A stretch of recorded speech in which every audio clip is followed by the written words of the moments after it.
आज हम बात करने वाले हैं होंडा FI70 IS के बारे में। दोस्तों, इसमें प्रॉब्लम ये है कि सेल्फ नहीं ले रहा है। रिकॉल स्टार्ट है लेकिन सेल्फ नहीं ले रहा है। आज हम इस पर 1 to 1 चर्चा करेंगे कि क्यों नहीं ये सेल्फ ले रहा है, किस किस वजह से नहीं लेता है। इस पर हम आप चर्चा करने वाले हैं, इसका क्या ख़राब है क्या नहीं है। क्योंकि दोस्तों इसमें प्रॉब्लम कुछ भी नहीं दिखा रहा है, ना कोई फॉल्ट कोड है, ना बैटरी डाउन है, ना कुछ है। रिकॉल से आप स्टार्ट करोगे, स्टार्ट हो जाएगा, लेकिन सेल्फ स्टार्ट नहीं हो रहा है। तो आज हम इस पर चर्चा करने वाले। आगे बढ़ने से पहले दोस्तों मैं बता दूं, अगर आप ऐसी नॉलेजेबल वीडियो देखना चाहते हैं तो मेरे चैनल को लाइक करें, सब्सक्राइब करें और बेल आइकन दबाएं ताकि आने वाली वीडियो का नोटिफिकेशन आपको मिलता रहे। दोस्तों, वीडियो को बिल्कुल भी स्किप ना करें। सबसे पहले हम हैंडल स्टार्ट करके देखेंगे कि स्टार्ट हो रहा है या नहीं हो रहा है। स्विच ऑन कर लिया है, हैंडल खींचते हैं। दोस्तों, इसका रिकॉल स्टार्ट काफ़ी हार्ड होता है क्योंकि 7 kV का है तो कंप्रेसर भी काफ़ी हाई होता है। इसी वजह से मुझे कैमरा नीचे रखना पड़ा और हैंडल खींचा है। देखिए, जेनसेट तो स्टार्ट हो गया है। अब आगे चलते हैं, डिस्प्ले पे देखते हैं क्या दिखाता है क्या नहीं दिखाता है। क्योंकि दोस्तों हैंडल से स्टार्ट तो हो गया है, आउटपुट भी बराबर दिखा रहा है, मैं चेक कर चुका हूँ। ये 72 घंटे चला है दोस्तों और 3300 RPM पे चल रहा है। इसका थ्रोटल ऑन है, इस कारण से अभी ये 3300 RPM पे चल रहा है। इसको आप अपने ईगो पे डालते हैं और फिर चेक करते हैं, ठीक है ना। हाँ, ये देखिए बैटरी वोल्टेज भी बराबर दिखा रहा है, 72 घंटे चला हुआ है और 2400 RPM पर चल रहा है। जेनसेट रिकॉल स्टार्ट तो बराबर है दोस्तों। आगे देखते हैं क्या प्रॉब्लम है, इसके इंटरनल कोड भी देखते हैं क्या कोई फॉल्ट आया है जिस वजह से सेल्फ नहीं ले रहा है। तो देखिए दोस्तों, इसमें 5 टाइप के कोड दिखाता है। 5 कोड में कोई एरर नहीं है, सब पे नॉन लिखा आ रहा है। इसका मतलब इंटरनल भी कोई प्रॉब्लम नहीं है, कोई दिक्कत नहीं है। अब हम देखते हैं कि आखिर ये सेल्फ क्यों नहीं ले रहा। आगे बढ़ते हैं, देखते हैं कि क्या वजह है कि सेल्फ नहीं ले रहा है। इसके लिए हम सबसे पहले दोस्तों अपना बैटरी वोल्टेज चेक करते हैं कि शायद हो सकता है बैटरी वीक हो गया हो जिस वजह से सेल्फ नहीं ले रहा हो। तो बैटरी निकालने के लिए सबसे पहले बैटरी कवर को खोल लेते हैं, जिसमें स्क्रू से 2 बोल्ट खोलने पड़ते हैं। इसमें देखिए टाटा का बैटरी लगा हुआ है, 12 AH का बैटरी है और इसे हम मल्टीमीटर से चेक करेंगे कि कितना वोल्टेज आ रहा है। और फिर आगे इसका फ्यूज़ भी चेक करेंगे। देखिए 12 दिखा रहा है, हाँ 12 दिखा रहा है। बैटरी वोल्टेज भी बराबर है। अभी क्रैंकिंग वोल्टेज भी चेक कर लेते हैं। क्रैंकिंग वोल्टेज भी आप दोस्तों देख सकते हैं कि 11 से नीचे नहीं जा रहा, 12 वोल्ट से नीचे डाउन नहीं आ रहा। इसका मतलब हमारा बैटरी भी एकदम ओके है।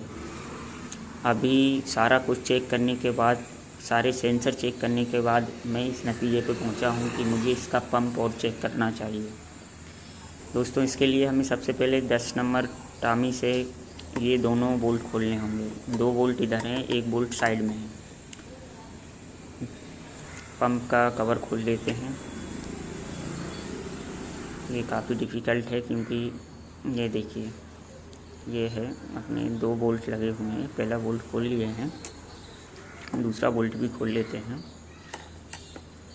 अगर दोस्तों आप ऐसे ही न्यूज़ लेवल वीडियो देखना चाहते हैं तो आगे के लिए आप अपने इस चैनल को सब्सक्राइब करिए, लाइक करिए, कमेंट करिए। ये पंप का कवर है, यहीं से पंप इसका निकलता है। मैं सारा चेक कर चुका हूँ ऑलरेडी, सेंसर वगैरह, लेकिन उधर कोई दिक्कत नहीं है। इसलिए मैं आपको वीडियो लंबा ना हो इसलिए मैं आपको डायरेक्ट वहीं लेके आया हूँ जहाँ पर एक्चुअल में प्रॉब्लम है। हाँ, क्योंकि सारे सेंसर अभी क्लियर हैं, कोई कोड नहीं आ रहा है, कोई एरर नहीं आ रहा है। इसलिए देखिए हमने दोस्तों अभी तीनों बोल्ट खोल लिए हैं। मेंटेनेंस कवर हटाते हैं पंप का और देखते हैं कि आखिर क्या दिक्कत है।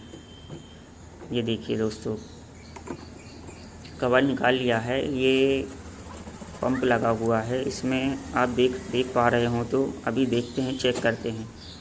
स्विच ऑन किया, अभी हमने सेल्फ का कमांड दिया, तीनों लाइट ब्लिंक कर रहा है लेकिन सेल्फ नहीं ले रहा। अभी हमने दोस्तों देखते हैं, इसका कनेक्टर निकाल लेते हैं। पंप का जो सप्लाई का कनेक्टर है उसे निकाल लेते हैं। कनेक्टर काफ़ी डिफ़िकल्ट होता है निकालना, इसका लॉक थोड़ा डिफ़िकल्ट है, काफ़ी डिफ़िकल्ट है, इसी वजह से थोड़ा दिक्कत करता है। उसे अच्छे से निकाल लेते हैं और फिर उसके बाद हम देखते हैं कि सेल्फ ले रहा है या नहीं ले रहा है। देखिए तो दोस्तों, अभी हमने कनेक्टर रिमूव कर दिया है, अभी सेल्फ कनेक्टर रिमूव कर दिया है, अभी सेल्फ का कमांड ले देंगे, देखते हैं जेनसेट सेल्फ का कमांड लेता है या नहीं लेता। अभी हमारे डिस्प्ले पे जाते हैं, थोड़ा ये शायद हैंडल दिक्कत कर रहा है, इसको हम बैक कर देते हैं ताकि हमें अच्छे से दिखता रहे।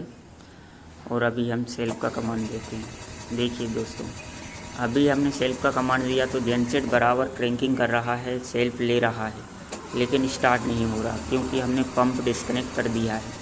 अब पंप से फ्यूल का सप्लाई नहीं जाएगा तो जेनसेट स्टार्ट नहीं होगा, लेकिन सेल्फ का कमांड अब ले रहा है। पहले क्या हो रहा था दोस्तों कि सेल्फ नहीं ले रहा था, बिल्कुल भी नहीं ले रहा था, एक छोटा सा कट कट का आवाज़ आता था बस। अभी देखिए, ये देखिए, अपन ने कनेक्टर फिर से लगाया और ये वही प्रॉब्लम दिखा रहा है। अभी कनेक्टर रिमूव करेंगे, अभी देखेंगे सेल्फ मार के, तो अभी देखिए सेल्फ का स्विच ऑन किया, सेल्फ प्रॉपर 5 सेकंड के लिए रनिंग कर रहा है, मतलब हमारा सेल्फ भी ठीक है। अभी दिक्कत कहाँ है? दिक्कत ये पंप में है या इस कनेक्टर में है या सप्लाई में है, ये देखने के लिए हमें इस पंप को बाहर निकालना पड़ेगा। तो हम पंप बाहर निकाल लेते हैं, देखते हैं कि एक्चुअल में कितना क्या प्रॉब्लम है क्या नहीं है।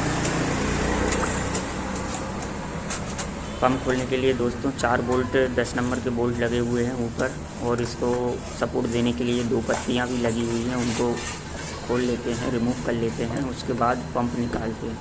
पंप दोस्तों इसका निकालना अभी थोड़ा दिक्कत वाला है, इसमें फिल्टर वगैरह रहता है जो दिक्कत कर रहा है, तो बड़ी सावधानी पूर्वक निकालें, नहीं तो आपका नुकसान हो जाएगा, क्योंकि ये पंप भी काफ़ी कॉस्टली आता है, अराउंड 5-6 हज़ार रुपये के समथिंग में आता है। ये देखिए दोस्तों, पंप हमने बाहर निकाल लिया है और एक नया पंप भी हम बुलवाए हैं ताकि पंप से चेक कर लिया जाए कि इस पंप पे चलता है या नहीं। तो ये नया पंप है, ये देखिए दोस्तों, ये हमने नया पंप बुलवाया है, ओरिजिनल होंडा का है, और ये पुराना पंप है। ये पंप वीक हो गया है, इसका वाइंडिंग वीक हो गया है, इसलिए इसे रिप्लेस ही करना होगा। और ये हम नया वाला पंप इसमें फ़िट करेंगे। थोड़ा कचरा वगैरह भी देख लेना रहता है, और इसमें एक ओरिंग भी डलता है, उसको भी सावधानी पूर्वक लगाना रहता है, क्योंकि ओरिंग भी अराउंड अपना 400-500 रुपये के समथिंग में आती है। ये फिल्टर थोड़ा सावधानी से लगाने का है। पंप लगाने से पहले एक पंप ओरिंग भी होती है जो कि हम लगाए नहीं हैं, अभी लगा देते हैं। पंप ओरिंग भी फिट करने के बाद आगे बढ़ेंगे हम। दोस्तों, प्रॉब्लम आने की तो ढेरों सारी आती है, लेकिन ये वाला प्रॉब्लम काफ़ी डिफिकल्ट प्रॉब्लम है, क्योंकि इसमें कोई एरर नहीं, कोई कोड नहीं, कुछ भी नहीं है। तो मैकेनिक जो होते हैं वो समझ नहीं पाते आखिर क्या किया जाए। तो अभी हम नया पंप डाल रहे हैं, फिट कर रहे हैं, पंप भी फिट होने वाला है। इसको हम बिल्कुल प्रॉपर तरीके से फिट करना रहता है, क्योंकि पेट्रोल का टैंक है और एयर बनता है, गैस बाहर निकलती है तो आग लगने का भी चांसेस रहता है, इसलिए इसे प्रॉपर तरीके से फिट करना चाहिए। बड़े जी,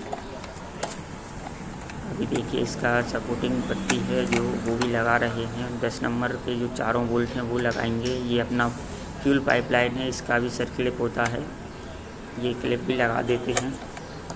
पंप को बिल्कुल अच्छे से फिट करने का है। अभी चारों बोल्ट कस लेते हैं प्रॉपर तरीके से, फिर आगे बढ़ेंगे दोस्तों।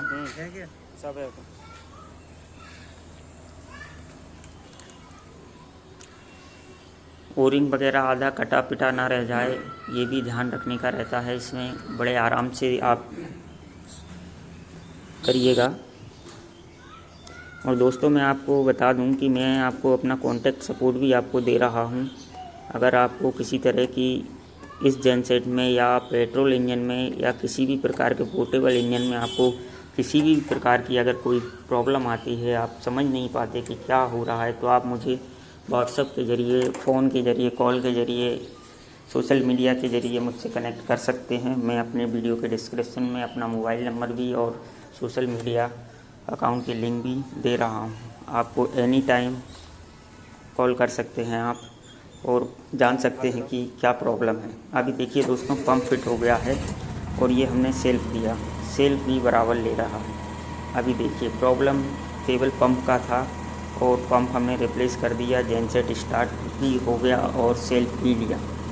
अभी देखिए बराबर हो गया है। हम एक बार इसे बंद करके और फिर से स्टार्ट करके और देख लेते हैं कि कहीं और कुछ तो नहीं है। तो देखिए दोस्तों, स्विच चालू कर दिया है, जेनसेट ऑन कर दिया है। ये देखिए दोस्तों, जेनसेट ऑन हो गया है, जेनसेट अपना बिल्कुल ओके कंडीशन में है।